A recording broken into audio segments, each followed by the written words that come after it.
बाबा के द्वारे हो चंदने का गछिया, झुरु झुरु बहेला बयार हो। बाबा के द्वारे हो चंदना गछिया, झुरु झुरु बहेला बयार हो।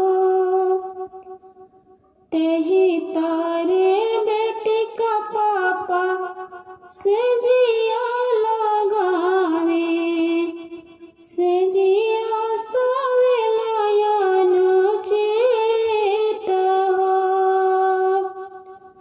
तेही तारे बेटी का पापा से जिया लगावे, से जिया सोवे लायन चित हो।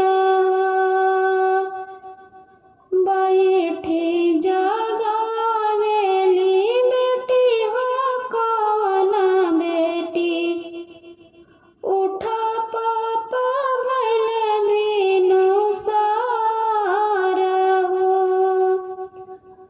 बैठी जगावेली बेटी हो अंजना बेटी, उठा पापा भइले बिनुसार हो।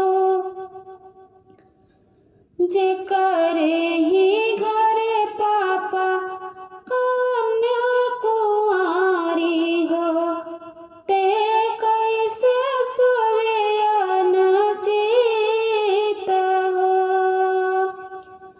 जेकरे ही